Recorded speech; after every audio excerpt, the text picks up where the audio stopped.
Okay, so two brief disclaimers. I am feeling better, but apparently I'm losing my voice. So we'll go as long as we can. Also, I've been up since 1:45, so my mind is not the most sharp, but hopefully the adrenaline will kick in and we'll get some good ideas here. I'll make that happen. Okay, good. All right, so this is a midrash which I was asked to take up, and we got lucky because the Rashba has a parish on this midrash. Okay, which is always a score because the whole thing is, that people always ask the question like, what's the methodology for learning midrashim? Answer is learn chachamim who learn midrashim correctly, and we have no better chachamim than the Rishonim. Okay, so also I was rereading Rebbe's essay on it's called prayer, and he quoted this statement in Mesechah Sofrim. He only quoted the first part. Amar Rabbi Yeshua ben Lakish, I think.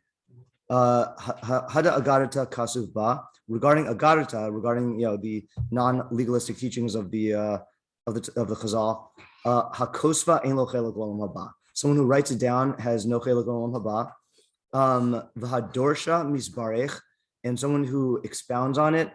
So I thought that meant that he's blessed, but I checked out an English translation of Mesechah Sofrim and it says it means he's cursed. And I think that fits in better because the next thing says Vashoma inam kabel sachar, and someone who hears it does not receive reward.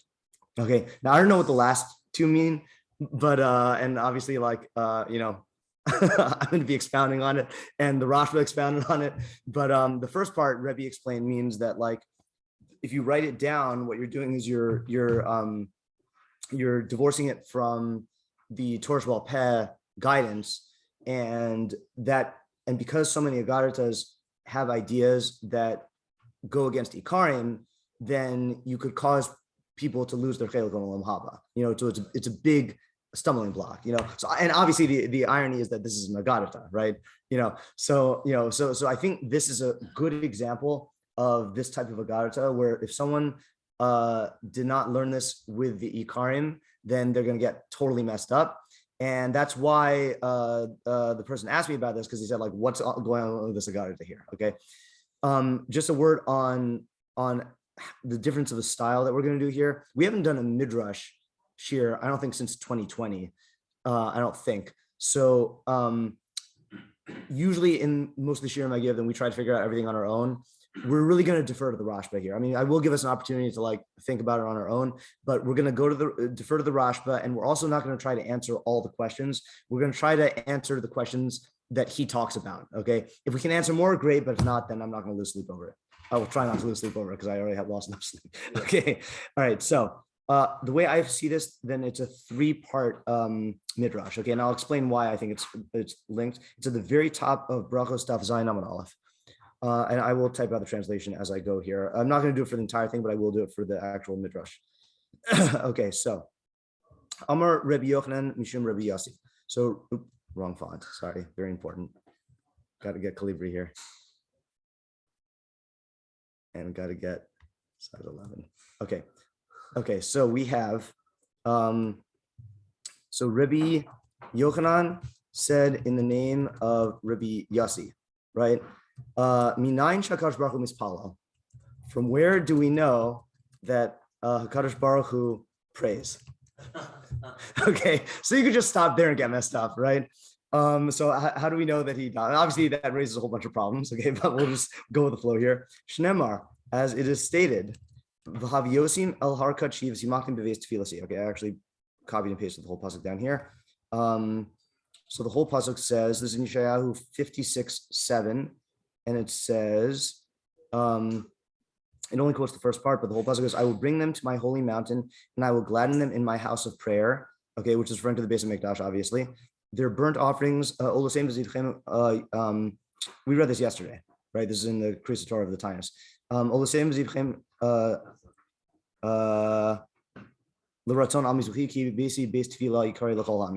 Okay. You missed all the part about how you lose your chelek olam haba if you'll hear this year, but hopefully you'll retain your chelek olam haba. That's what you get when you miss the first part of shiur. Okay. Okay. So tefilasam. Oh, so what's the diuk? Okay. The diuk is my house of prayer. Okay.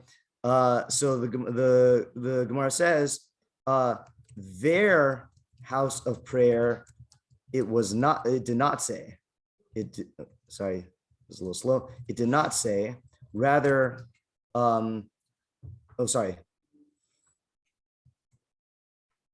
house of their prayer, right? It did not say, rather, my prayer. Okay, from here, we know that HaKadosh Baruch Hu davens. Okay, so that's yeah. What was that? Is mispalo? Yeah, yeah. Tamar. I just wanted to clarify. I realized that the thing is still messed up and I can't hear you. Speaker. And give me 1 second. I have to turn up the volume. Yes, go ahead. Okay, can you hear me now? Yeah. Okay, I just wanted to make sure that I understand the diak or whatever is the Hebrew. The base tefillah would normally, it really means my base tefillah, but reading it as I translated it wrong here too. In the house of my prayer, tefillah. Okay. Oh, so it's not, it doesn't mean my base tefillah. It means okay. Right. Yeah, I was getting mixed up because it says at the end, my house, and I think I just typed it the wrong one. Yeah. Okay. All right. So that's the first third. Okay. Second third, my matzali. Next logical question: what does he daven? Okay. Right. And you would think that there'd be shavach bakasha and hodah, right? So we're gonna see that there's only bakasha, but there's a problem. What's the problem? He doesn't have any needs. God doesn't have any needs. Okay. So what does he daven? Okay. So Marzutra Bar Tuvia said in the name of Rav, Yehi ratzon milfanai. Okay, may it be favorable before me. Okay, shiyichshu rachamai eskasi, that my mercies overpower my anger. V'golu rachamai al midosai, and my mercies prevail over my midos. V'esnaheg im banai b'midos arachmim, and I conduct myself with mercy with my children. V'ekanis lem lifnim mishras hadin, and I enter, it should be into judgment, with them, beyond the letter of the law. Okay, that's his tefillah. Great. Okay. Then we have the midrash that my friend actually asked me about. Okay, he didn't ask me about the whole thing, but I think you have to read this one in conjunction with that. Tanya, okay, it was taught in a brisa. Amar Rabbi Yishmael ben Elisha. Now I'm 99% sure. Okay, hold on a second. Yeah, Rabbi Yishmael ben Elisha said. Now I'm 99% sure this is not our Rabbi Yishmael who we're always quoting, even though our Rabbi Yishmael is also Rabbi Yishmael ben Elisha. Okay, according to Wikipedia, there are two Rabbi Yishmael ben Elishas.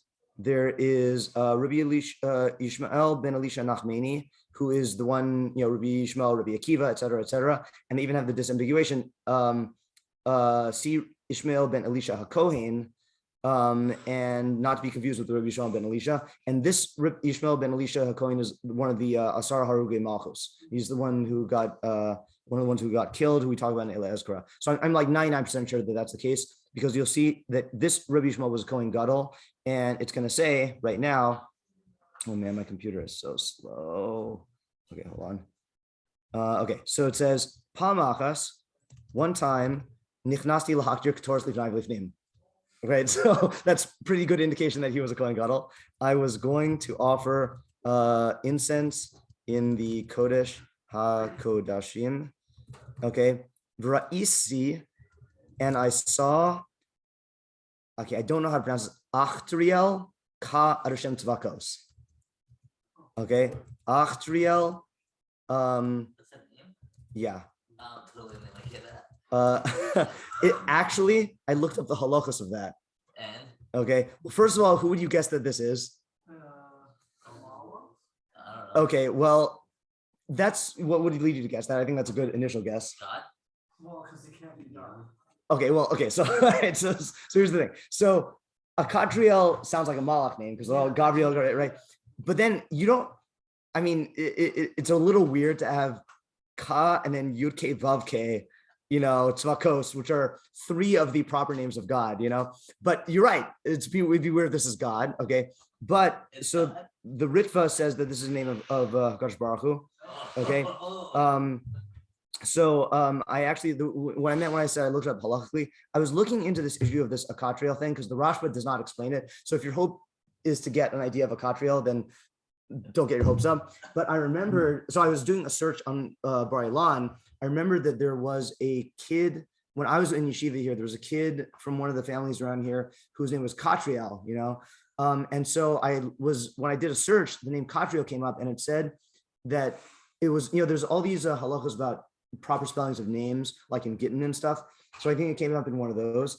And it says, we don't name people a Katriel because that's one of the names of God. So we call him Katriel if you're going to name anything. Funny. Yeah, it's very interesting. Okay, so I saw. You're going to say Katriel? No, because it's not one of the proper names of God. There's only 8 proper names of God. Yuke Vavke, Hashem, Kel, Eloka, Elokim, Eki Asher Eki, Tzvakos, and Shakai. So how are you able to say this? We're not. Because I said that's not one of the names of God. That's like saying Rahum or Chanun or God. This is not one of those. So no. Sorry. All right. There's 2 types of names of God. There's the proper names of God that are usher to erase midaraisa, and then there's the kinuyim, the nicknames, so to speak, right? So those are like just regular Kisvei Kodesh. They don't have the same status. So like Hakadosh Baruch Hu, Ribono Shalom, right? We can say those. I wouldn't advise it. Yeah. Yes. Okay. Anyway, so I saw Akatriel Hashem Tzvakos. What is he doing? Yoshev al Kisei Ram Nisa, sitting on a high and lofty throne. Is that A? Would that be a high and lofty throne? Yeah, as opposed to Hakise. Yeah, right. V'amarli, and he said to me, okay, Yishmael b'ni, Yishmael, my son, Baracheni, bless me. Okay. Amarti lo, I said to him, Yihi ratzon, very original here, may it be favorable before you, Shiich b'shu rachmech askasacha, okay, that your mercies overpower your anger. Your anger. This is going to be the last thing I type and translate, by the way. I'm not going to translate anything else. This is too much. Your mercies overpower your anger. And your mercies, I'll capitalize them later. What did I say earlier? Mercies rule over. Prevail over your midos, and you conduct yourself with your children with the midas harachamim, and you enter into judgment before them beyond the letter of the law. Okay. The Ninali Barosho, he nodded his head to me. Okay. It just, you just throw on more anthropomorphisms, and Rashi says what that means is, and by the way, Rashi is of no help here. This is the only comment that Rashi makes, and the only comment that named the Rishonim make, okay, other than the Rashba that I saw at least. So he's nodding as if he is acknowledging my bracha and then saying amen. Okay. What was that? There's no Marsha. There might be. Yeah, there might be. But it wasn't. Yeah, I mean, that's this whole half of his commentary. Yeah. He's a good one to learn for Medraji. V'kamash malan shalote birkas hedyot kal beinacha.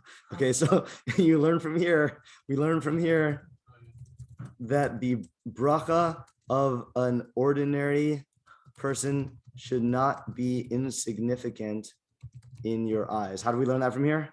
Well, because he's insignificant. Well, he's called. He's a hedyot to God. He's a hedyot to God, right? And God asked him for a bracha, right? And then also acknowledge Yeah. Okay. See, if I was in his shoes, I would be like, you don't need any promise. Like, let's go. Yeah. I'm just And then God would say, Ariel, my son, you passed the test. Here's Olam Haba. Yeah. Right, God tells Ari, go get my people from Egypt. He goes, you can do it yourself. Yeah. Okay. So I don't think I need to make an argument that these three are connected, but just to spell it out, this third clause is connected to the second one because it's the same Tefilah. The second one is connected to the first one because it's a question that's prompted by the first one. Okay. So the problems are glaring. Okay. Right. Yeah. Right. So the question is, like, again, we're not going to try to solve all this on our own. But my question for you is, do you have any intuitions or like places where you would start? Because I'm not saying this to brag. So Ken and I were preparing this and we made 2 moves on our own and they happened to be right. And what I want to do is I don't know if I should spell out for you. Yeah, I want to spell out for you the way we came to the moves, and then we'll see it from the Rashba. Yeah, Chaim? So I have a thought, but I don't know if it's that I overheard it from you earlier. That's why I warned you. So like, So if you're not sure, then don't say it. okay. I mean, well, I'll also say one thing that I don't think is like indicative of me hearing anything. Yeah. But like, so the Tefilah in general, like you say, like for us to be misfollow is for us to judge ourselves from God's perspective. Right. So for God to be misfollow would seem to be God's perspective. Okay. Just God's perspective. Okay. All right. That's a good first step. Okay, good. So just to isolate the move that you're making here, the main question is, what's the whole idea of God being mispalo, right? Of God davening. So in order to understand that, you have to understand what it means for us to daven. And you're gonna have to make that move because our Tefilah is our Tefilah is the nimshal, and that's the mushal. Okay, right? So that's a good type of move.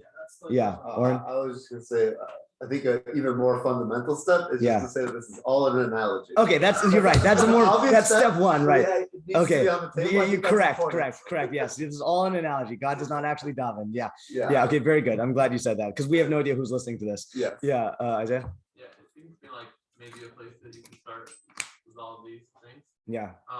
Is the actual Tefilah in the second one. Okay, that yeah. davens, because that we can actually compare, I guess, to our Tefilah. Right. And like say how. Right. Good. contents are different. Another reason why you might start with that is, see, one of the hardest things about learning midrashim is to know what is an ikar in the midrash and what is a detail. You know, like certain things like the Ram says this in his Agdam to the More Nevuchim about like in mashalim, there's like 2 styles of mashalim. There's mashalim where every single detail is an idea, and then there's mashalim where there's a core idea and the details are just to flesh it out. Okay, so it could, for all we know, it could be that the essential idea is just the Tefilah itself, and all of this stuff about God davening is just like poetic allegory, you know? Yeah. You want to say something? Yeah, it is right. Okay, so I'll tell you anyone else?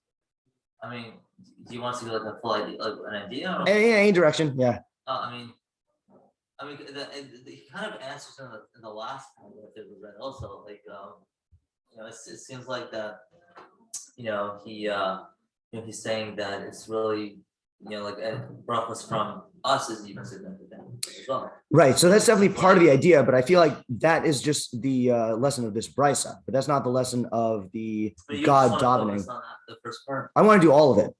Okay. Yeah. Tomorrow? I guess I'm just thinking a little bit more kind of in the line of what Isaiah said about the content of the Tefilah. Yeah. I don't have like a fully fleshed out idea or anything like that, but I feel like it's almost like the general thing that we daven for. Okay, yeah. Right. So if you look at this, what's weird about the Tefilah? I mean, there's a lot of stuff that's weird about it, but Like the whole thing is that like they lead us how Rachamim overpower. yeah, isn't it just saying the same thing 4 times basically? Yeah. So I mean, not exactly the same thing, but Rachamim should conquer Kas. Okay, fine. Rachamim should prevail over all the other midos. Okay, fine. So it's more Rachamim. I should conduct myself with my children with me as a Rachamim, and I should go Lifnim Mishur Sidin. Well, what's another word for Lifnim Mishur Sidin? Rachamim, right? Because Shur Sidin is Midas Sidin, and right. So it sounds like a little redundant, and it is stuff that we daven the whole time, all the time. Also, Yeah. like, why is it necessary that we know that God davens specifically? Right. That's another good question. Right. Yeah. Okay. Yeah, Isaiah. It's interesting that like I think the outcome of this tefilah is entirely dependent on what people do, because it's like Okay. Hashem doesn't change. It's really how people act that will Okay. decide whether His mercy is overpowered. Ding, ding, ding, ding, ding. Okay. I'll comment on that in a second. Okay. That was Is it what time is it? no. No, the No. only thing I said was just that like this has to be just from God's framework. This just Right. just not something from God's framework. Yeah. I'll elaborate on what you're saying in a second. Yeah. Yeah, just to ask another question. Yeah. on Tefilah, like, I mean, it's a strange idea in general to say that like one aspect of God should overrule the other aspect. Okay. Yeah. All that was enclosed to people more. Yeah. Right. Which is like what Isaiah's getting at. Yeah. Like, yeah. But That's also, another like, ding, ding, ding, ding, ding, by the way. It's Yeah. an even stranger thing to say that God should go with people Joseph in. What does that mean? Like it like Right. how? Okay. Like- So it's interesting. So is that different than the question, what does Midas Arachim mean? What's wrong? Okay, so I want to answer that question right now, just because that is kind of being presupposed here. So the okay, just to, yeah. Just to be clear, beyond the letter of all, does that mean like A should make B, and that there are times where A does not necessarily make B? I'll try and answer that. That's not how I think it was the means like people doing better than they should. Than they need to. Okay, so let me present my understanding, current understanding, Midas Arachim and Midas Adin, and then if you still have questions on that, we can ask it. And this is in the spirit of laying everything on the table and make sure that we don't promote kfira, right? So God has no midos, right? God is absolutely one, and his midos are a reference to his actions, okay, the way that he treats us. And I forgot, I think Rebbe is the one who I first heard this from, that he says it's like in Pirkei Avos when it says Arba midos b'chol chela beis midrash, or Arba midos b'talmidim, right? That there are four, and then it says like, let's say Arba midos b'talmidim, those who are quick to learn and quick to forget. Those, so it's midos. I like translating midos in this context as modes of behavior, as opposed to character traits, because God doesn't have character traits. Okay. Well, not to like stick on the other point, but like this God have modes of He does. There are different.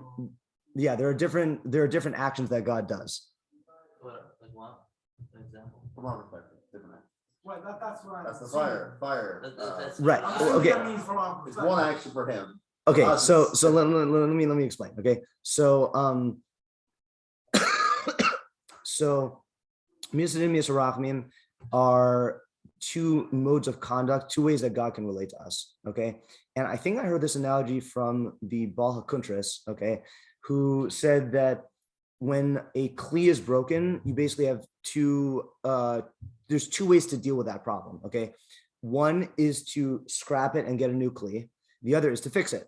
Okay, and in the human framework, the scrapping and getting rid of it is harsh, and the fixing it is merciful.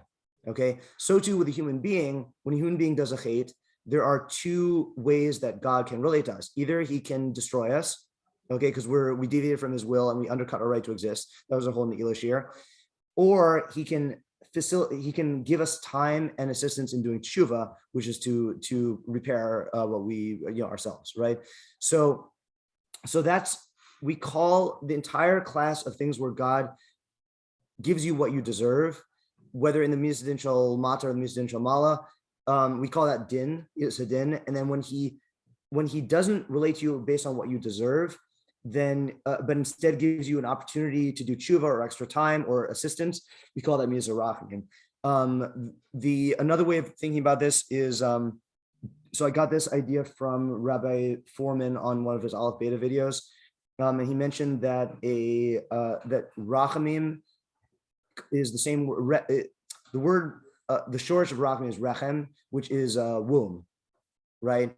So the womb is what develops the fetus from like potentiality to actuality. So from that I got Midas Adin is when God relates to you based on what you are, and Midas Arachim is God relates to you based on what you can be, okay, like your potential.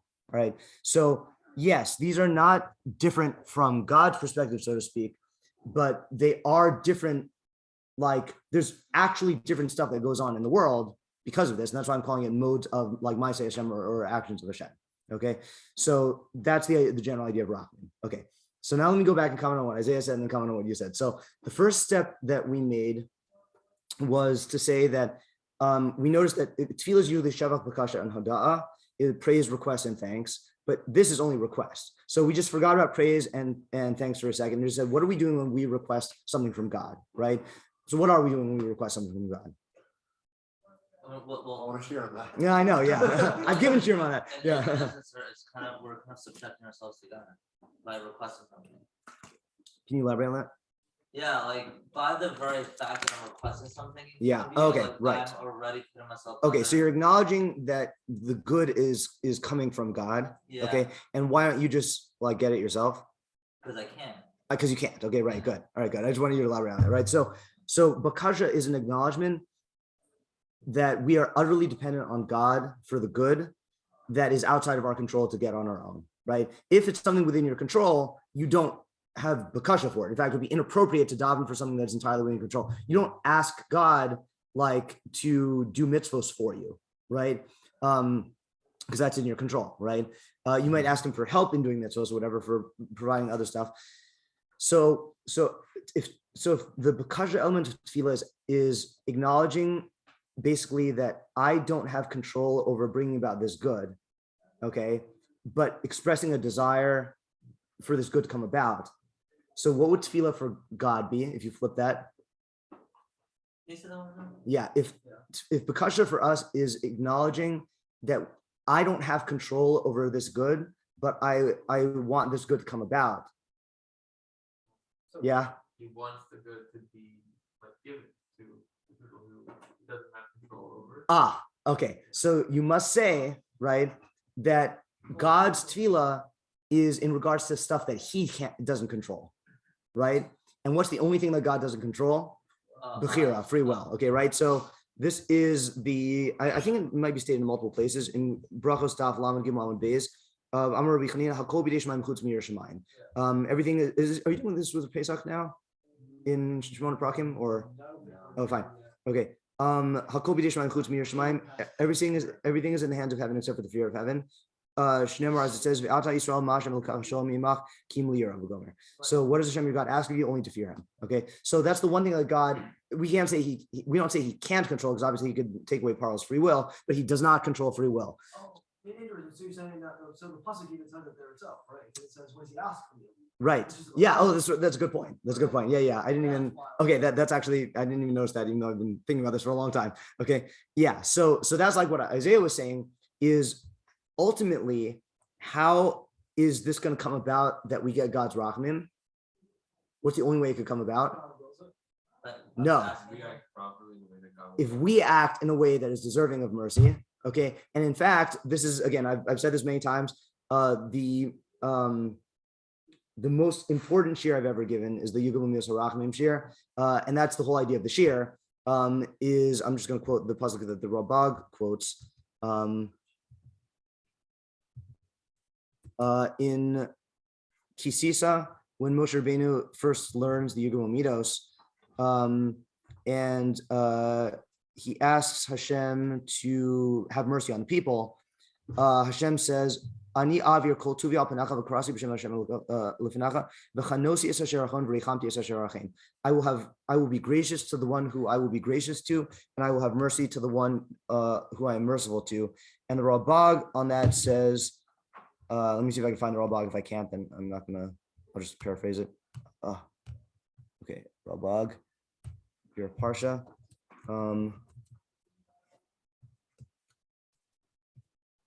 Yeah, he says, Ki Hashem Yisrael lo tidbak hashkachas o pratis b'zeh ish haramuz hidabik bo mitzad shu zeh ha'ish haramuz. This is Rabagian language. God, sorry, hold on a second. No, go back up 1 second. V'tavi mizeh, you will understand from this, Ki ma shechanosi kvar achon b'mesh asi.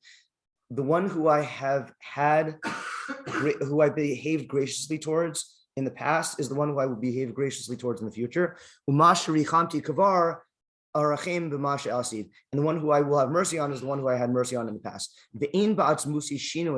And there's no change in my essence, in God's essence, lachon ata, to have graciousness now, and to have mercy now, mashalo haya min hagi lios konin merachim. if my minhag has not been to be gracious and merciful. I'll explain this in a second. This is true without a doubt. But then there's that sentence I read, which I'm not going to read again. God's hashgacha pratis does not cling to this particular individual, qua this particular individual, like as that individual. Tidbak b'chol ish shehi b'madregaso hadvekuspo. God's hashgacha will relate to any person on that level. So what does this mean in plain English?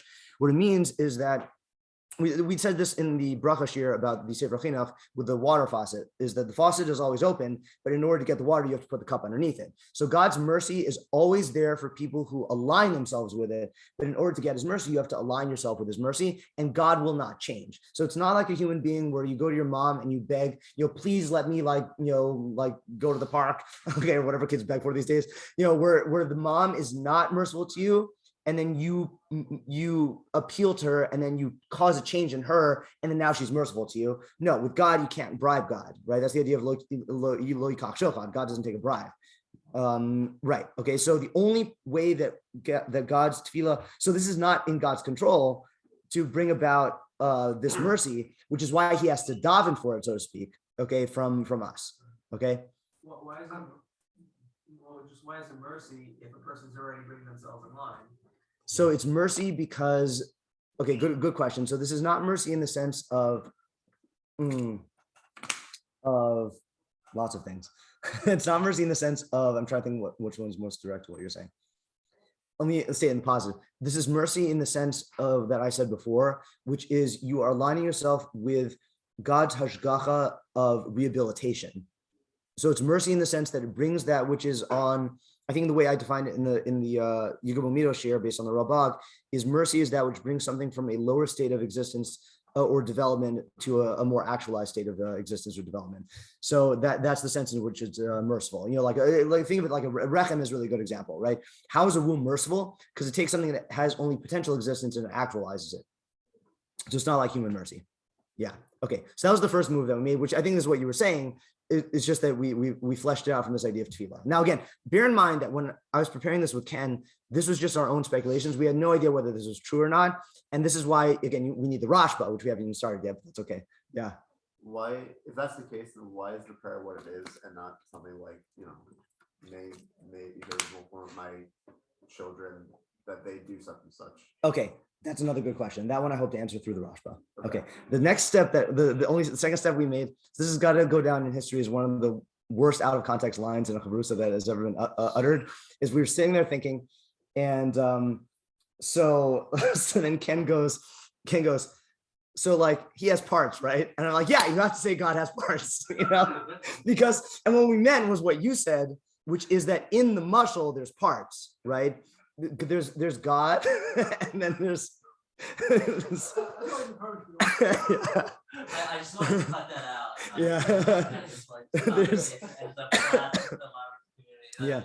There's in the mushal, there's parts, right? There's God, there's his midas harachim, there's his other midas, his midas hakas. Now again, we immediately realize that these are not parts of God's essence. These are like modes of action, right? That are like, so to speak, competing with each other. But that's the other element of the mushal that we have to take into account here. So what's the dynamic between them? Okay. All right. So now we've set it up. Okay. And now we can do the Rashba. All right. It's possible that we will not finish this tonight. Okay. But I'm totally fine going slow. What was that? Yeah. Okay.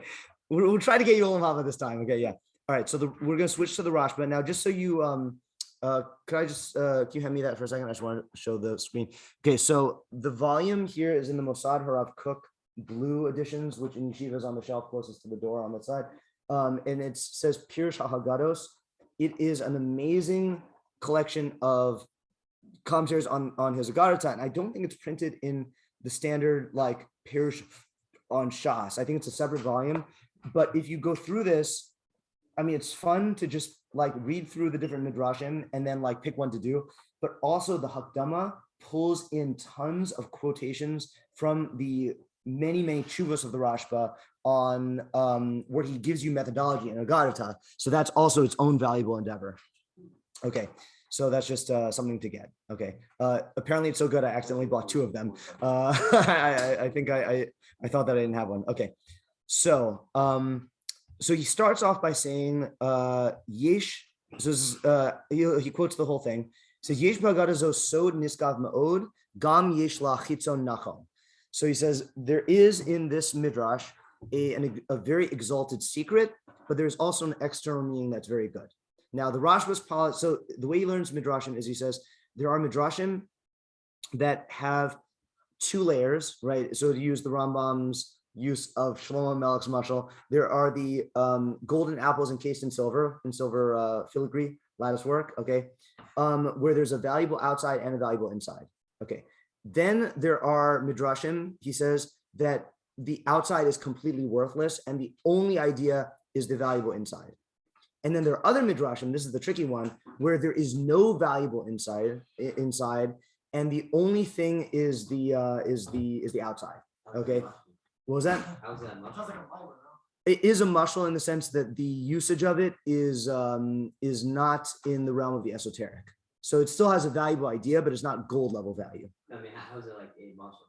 You know, So just like so an example of this, I think you would class this as an example. I think I wrote on this. Hold on.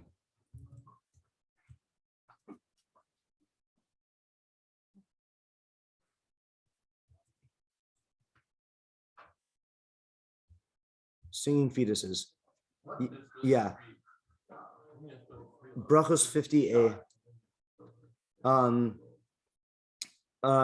Yeah, that's a good way of thinking of it. So he says, Rabbi Meir says, from where do we know that even fetuses in their mother's wombs said Shira, said the song at Yam Suf, as it says in the assemblies, bless God, O you who stem from the fountain of Israel. So the Rashba explains this.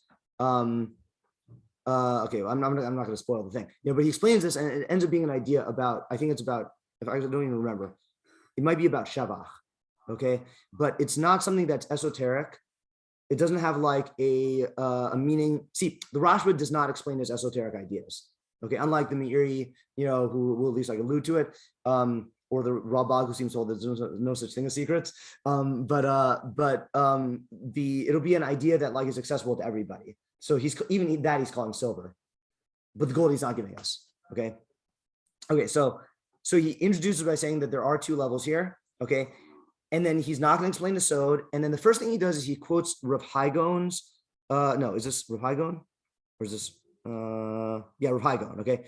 I'm going to skip Rav Haigon, number one, because I didn't understand it. And number two, it's not at all related to his פירוש, and I wanted to focus on his פירוש. Okay. If you can understand it, great. Okay. So he says like this. In order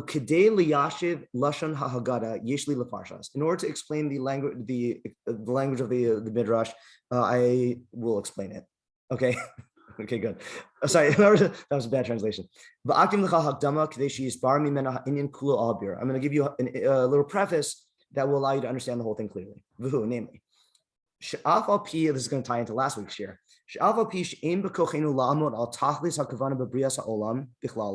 Even though we are not capable of you know what? Sorry.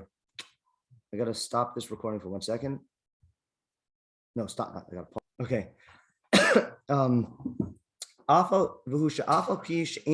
Yeah, I think I am gonna stop at 8 because my throat's really hurting. Okay. So we'll do the Hakdama and then we'll save the פירוש for next time.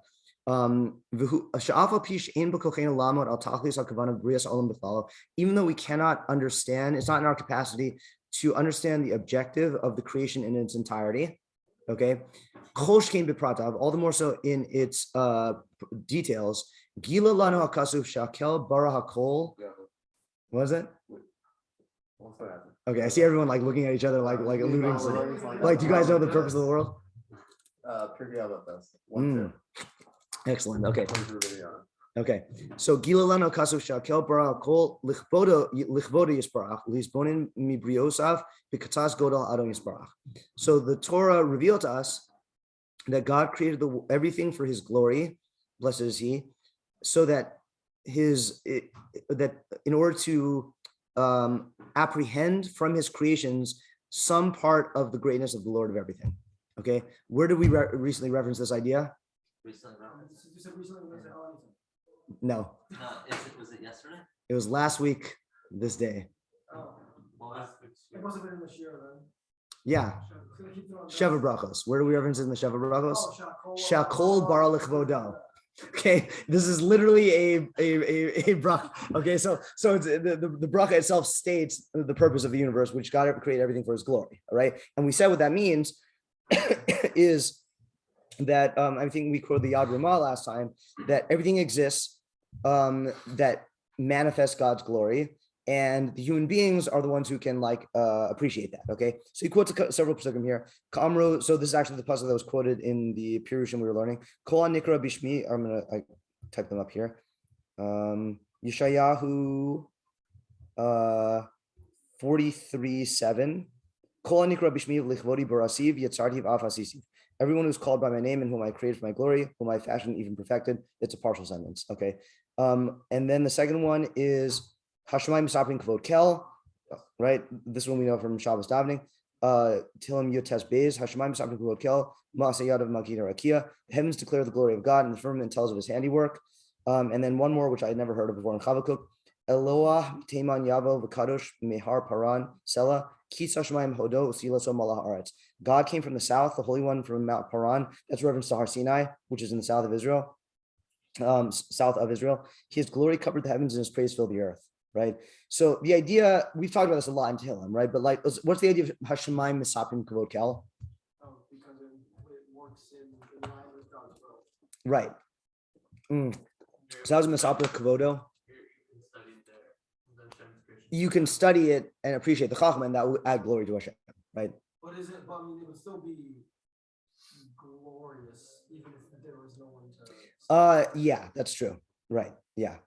Okay, so the Rashba quotes those psukim and he says, Ubara nivraim al shlosha chalakim lios kvodo misale ilui rav al kol hadstadim she'efshar lios. Okay, so anyone ever learned the Hagdama to the Sefer HaChinach? Yeah. It's funny. Yes, that. okay. I'm doing that now. Okay, good. So what I'm going to do is like this. If this sounds familiar, the Sefer HaChinach makes a 95% similar argument. Which I want to read the Rashbas first, and then I'm going to read the Sefer HaChinach because I like the Sefer HaChinach better, and I don't think it makes much of a difference. I'm not going to read the whole Hagdama. I'm just going to read the part where he says this. Okay. Yeah. So he says God created the world with 3 categories. Okay. In order that His glory transcend with the utmost transcendence in every way possible. Okay, that doesn't make sense right now, but we'll get it in a second. So let's get the categories. First category is the separate intelligences. So this is what we call the angels, laws of nature, whatever you want to say these angels are, right? So they are pure intellect, no physicality whatsoever. Okay. And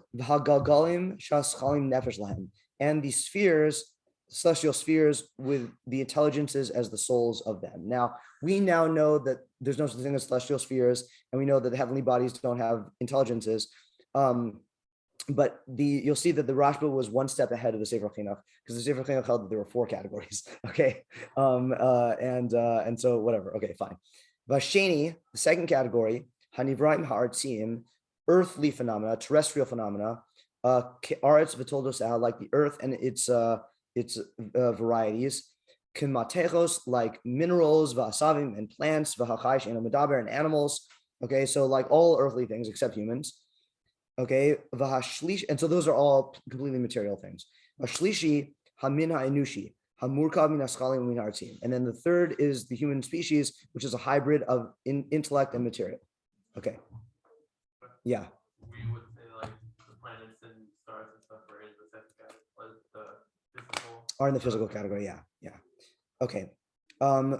Ushnei ha'chalakim ha'nivraim, the 2 first categories, Rutzoni lamar haschalim ha'artim, the intelligences and the earthly things, polim pu'ula hechrachis, they act in a compulsory manner, right? They are forced to act. They act not by will, but by force.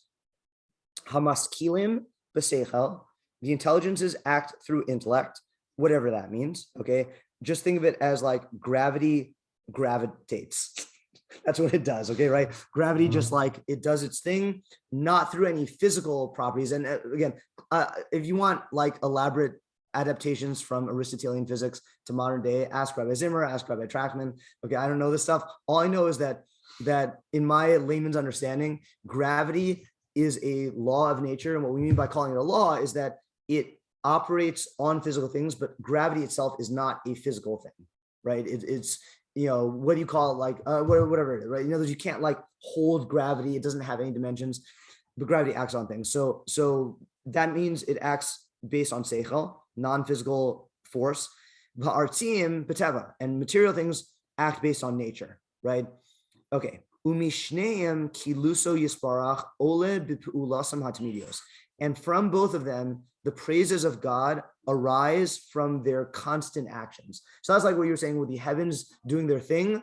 You see the perfect chachma from the motion of the heavenly bodies, and that is as if they're praising God. That's like in that parak of Tehillim where it says they're constantly praising God, but they're not saying any words, right? So how so? Because the actions speak for themselves. Okay. But zo sichlis v'zo tivis. I skipped that end of the sentence. The intelligences act through intelligence, and the natural things act naturally. Okay. Since these two actions are compulsory, okay, so this uses another potentially kfir expression. God's chachma necessitated that he create a middle hybrid creature of these two first categories. Okay, now let's just pause for a second. What does he mean that God's chachma like necessitated? How can you say that God had to do anything? God doesn't have to do anything. It just seems like if God's making the perfect thing, then it would be lacking without this. Okay, so that's how the Sefer HaChinuch expresses it, which is what I like. Okay, yeah, we're gonna say the same thing. I don't see whose hand was raised. Tomorrow. Yeah. Okay, so another way to say it is God doesn't have to do anything like l'chatchila, right? But when he creates the world, because God is perfect, everything is done with perfection. So an example of this that I talked about when I gave the Dvar Torah on Friday night that most of you weren't here for was the idea that when God does not have to create animals that have new needs of nutrition. Okay, but once he creates animals, if he did not provide them with a means to sustain themselves, then that would be unjust. So that would be saying that God's justice dictates that he feed the animals, not because anything outside of himself is forcing it, but because once he creates animals, God is perfect and he's going to create a perfect thing. Yeah. So like that raises the idea of like how we can quote unquote know God through his actions, because God did this thing. Right. It must be that this is the good thing. Exactly. Yeah. Yeah. Okay. So God's chachma necessitated, and I'm going to circle back to your point when we read from the Sefer HaChinuch. God created it was necessary for him to create a hybrid of these two categories, v'shihei harashus masur biado mesira muchletes, and that absolute control be given over to that being, kidei sheyale kiluso mikol chalkei hanivraim umikol chalkei ha'avoda sichlis echrachis v'artzis echrachis u'mishutefes rutzonis. Okay, so that the praises of God could ascend from all configurations of the creations and all of the types of work. I think here it means work, not service, or maybe it means service. I'm not sure. From the compelled intelligences and the compelled material things and the hybrid creatures that act by will. Okay. V'alkein nimsar haraton biad hamin ha'anushi muchlat. Therefore, absolute will was given to human creation. Okay, pause here. Yeah. It's interesting that, like, I mean, I don't think we're going to figure this out, but it's Yeah. interesting to point out that it seems like he's laying on the premise that a combined being could never be compelled. Could never, or by is designed to not. Definitely the second one. Yeah. I mean, given the fact that like, combined beings seem to have been compelled in the past. Right. It seems Yeah. possible, but like, yeah. Yeah, I think he's saying by nature the type of creature that it is has to have freedom. Right. Whether you can take it away in certain circumstances, I think will not undermine Which this. is interesting to think about, because like it's like the non-physical part, or like the intelligent part by itself wouldn't have will Right. or free will, and then the physical part by itself also wouldn't Right. have free will. Like you kind of Yeah. together and now they do. Yeah. Get Yeah. shot. Gestalt, yes. Okay, so pause here. I want to read from the Sefer HaChinach, and this is the Feldheim edition, page, that's not page 61. They have it in English? Yeah, we had it up there, yeah. Yeah. Yeah. Pretty good. Yeah, it's a very good translation. Okay, so maybe just bottom page 61. So he says, so this is in the middle of his argument. So he says, yes, someone might ask, what is the reason why the eternal Lord gave so precious a Torah to human beings? Does not the eternal Lord, blessed as he possess everything? There are no bounds to his eminence and glory. Then by having human beings know the might of his deed, nothing is added to his glory. Where there's ultimate absolute glory and majesty, what can add to it or subtract to it? So basically, why did God give the Torah to us? Okay. The answer to this is simple. The human mind cannot grasp the ways of the Creator to know the reason, the why of his deeds. For his ways are higher than their ways and his thoughts than their thoughts. Yet even if, okay, so that's the answer. You can know, okay? Yet even if the reason for something is not apparent to us, we must nevertheless believe that the Father of wisdoms, the Lord of all, wrought everything he did for a purpose, for some necessary objective. However, even so we can find some bit of reason for the matter and say, okay, so pause here for 1 second. So it's funny, it almost sounds like a contradiction. He says we can't know why, but here's a little reason why, right? So this is classic what versus why, okay? But the example I like to give is the heart, okay? So if you ask the question, why did God create creatures with hearts? Why didn't he create them without hearts, right? That you can't know, okay? But what you can do is you can study the heart and you can say, okay, well, it pumps blood and it pumps blood to all these parts of the body. And this is what blood does. So you can infer based on the what, a certain glimpse into the why, but you can't get the ultimate why. Okay, so that's what he means. You can't know, like, you know, why this schematic instead of that schematic, but you can see what the thing is and what function it serves within the universe. So that's where he's going to answer now. He says, however, even so we can find some bit of a reason for the matter and say that human knowledge of the ways of the eternal Lord follows necessarily from his eminence. For since the thought arose before him to create the world, it is fitting that it should achieve ultimate perfection. When one is whole, perfect, all his works are perfection. Meaning if God is perfect, then his works are perfect. And this is indeed the truth, that he, blessed as he, made it perfect, complete in everything, not leaving anything lacking in it, so that a man might be able to say about it, why did he not make it so in his world, so that yet more of his superior wisdom could not be known from it. So what he's saying is like this. It's a weird argument, and I don't know if it holds up, but let's just try to follow it. He's saying God doesn't want to leave any gaps in his world such that you can point to and say, this type of thing should have existed and it doesn't, and that's an imperfection. Okay, so what does that necessitate? So he says, now, and this is the part that sounds like the Rashba, for now he created in his world discarnate experiences of intelligences, the angels, and he equally created spirits of intelligence in enduring physical form, these being the heavens and all their hosts. That's the category that the Rashba doesn't mention. Then he created on earth physical creatures without any intelligence. That's the animals, these being beasts and birds and other species like them. Then he also created on earth physical beings with intelligence, i.e. the human species, all to let it be known that nothing is beyond him. For even though matter and intelligence are total opposites, he merged them into one gestalt by his great wisdom and thereby made man. In all events, it would be inevitable that this intelligence merged with matter, i.e. that this intelligence merged with matter, i.e. man should know his maker and acknowledge him in order to complete the divine intention in the creation. Okay, so similar argument saying that basically God wants to make all the different combos of flavors, okay, because that's going to be maximum kavod shemayim in terms of exhibiting the glory of his existence. Okay, one more step for tonight, and then I got to stop. Okay, so he quotes this funny, I think it's a funny midrash. I mean, not funny like the one we're doing, but funny like haha.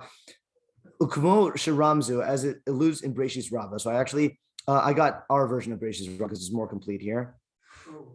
Berachos Rashba 5:1 on let the waters be gathered.